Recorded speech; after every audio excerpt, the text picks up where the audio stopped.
373 বছরের পুরনো ব্যারাকপুরের সিদ্ধেশ্বরী কালী মন্দির। সেখানে ধুমধাম করে পালিত হলো অন্নকূট উৎসব। প্রায় 2500 কেজি চাল ও 5000 কেজি সবজি দিয়ে ভোগ দেওয়া হলো সিদ্ধেশ্বরীকে।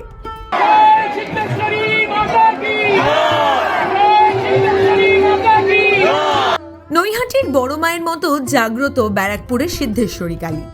প্রতি বছর অন্নকূট উৎসবে মনোবাঞ্ছা নিয়ে বহু মানুষ আসেন এখানে, পুজো দেন। রাশি রাশি চাল ও সবজির চূড়া তৈরি করে দেবীকে ভোগ দেওয়া হয়। এরপরে সেই ভোগই ভক্তদের মধ্যে বিলি করে দেওয়া হয়। এবারও অন্যথা হয়নি। দূর দূরান্ত থেকে বহু ভক্ত সেখানে এসেছিলেন। রবিবার অন্নকূট নিয়ে পুণ্যার্থীদের ভিড়ে ঠিক করছিল গোটা মন্দির চত্বর। এবারের উৎসবে স্ত্রী ও মেয়েকে নিয়ে পুজো দেন মহকুমা শাসক সৌরভ বারিকো। খুব পুরনো এবং জাগ্রত মন্দির এটা। আপনারা দেখছেন 42তম অন্নকূট উৎসব হচ্ছে এবং মন্দির প্রায় 350 বছরের বেশি পুরনো।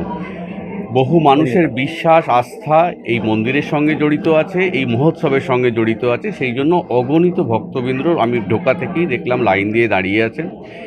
আমার সৌভাগ্য এই মন্দিরে আমি আজকে সপরিবারে এসেছি এবং অন্নকূট উৎসবেও যেমন আমি অংশগ্রহণ করলাম, তেমনি আমি মন্দিরেও পুজো দেব।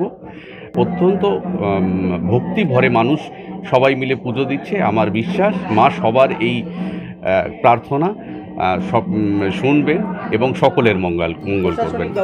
কথিত আছে, রামশরণ নামে এক ব্রাহ্মণ দেবীর স্বপ্নাদেশ পাওয়ার পরেই সিদ্ধেশ্বরীর এই মন্দির প্রতিষ্ঠা হয়। এই কালী মন্দির নিয়ে বহু জনশ্রুতি রয়েছে। অনেকে বলেন একসময় এই মন্দিরে যাত্রাপালা হতো। সেখানে দেবী নিজে আসতেন যাত্রাপালা দেখতে। এই সময় তিনি তার নাকের নথ ফেলে গেছিলেন। পরে নথটি মন্দিরের কাছে একটি তাল গাছ থেকে পাওয়া যায়। স্থানীয়রা জানান এই মন্দির খুবই জাগ্রত।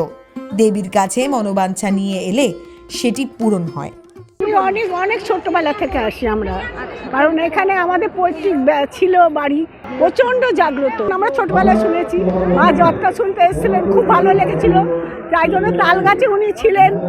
এবার নথ সেখানে আটকে গিয়েছিল, নাকের নথ আটকে গিয়েছিল। সেখান থেকে পুরোহিতকে স্বপ্ন, মা দেখেন যে মায়ের নথ নেই, তো পুরোহিত মশাইকে স্বপ্ন দিয়েছিলেন যে দেখ, আমি তো তোরা, আমার এত ভালো লাগছিল যাত্রাগান, আমি ওইখানে ছিলাম, ওখানে আমার নথ আটকে রয়েছে। তো পুরোহিত মশাই তখন ওইখানে লোক পাঠিয়ে দেখেন যে সত্যি ওখানে নথটা রয়েছে। এগুলো আমরা ছোটবেলা থেকে শুনি। আমাদের 373 বছরের এই মন্দির 1651 শতাব্দে রামশরণ নামে এক ব্রাহ্মণকে পূর্ণিমা রাত্রে এই মন্দির উৎসর্গ করা হয়েছিল। আমাদের এই ঐতিহাসিক মন্দিরের যে পুরনো যে স্থাপত্য ছিল, আমরা সেটাকে অক্ষুণ্ণ রেখে এই মন্দিরের যে অংশটা ভগ্নপ্রায় হয়ে গেছিলো সেগুলো সংস্কারের কাজ আমরা ধীরে ধীরে করছি। এবং আমরা আস্তে আস্তে এই মন্দিরকে, আমরা দেখছেন আপনারা যে সুদৃশ্য ভক্তরা এখানে আসছেন, অগণিত ভক্ত। আমাদের এবছর 42তম অন্নকূট মহোৎসব। অন্নের চূড়া এই অনুষ্ঠানে হয়, সবজি, পোলাও, খিচুড়ি এবং বিভিন্ন ধরনের সবজি, যা প্রায় 1 লক্ষ মানুষ এই প্রসাদ পাবেন। এবং আপনারা দেখছেন যে ভোর থেকে মানুষ এখানে পুজো দিচ্ছেন, মায়ের কাছে আসছেন। আমরা আমাদের কমিটির পক্ষ থেকে সকল ভক্তদের কাছে কৃতজ্ঞ। ব্যারাকপুর থেকে প্রীতি ঘোষের রিপোর্ট, দাওয়াল।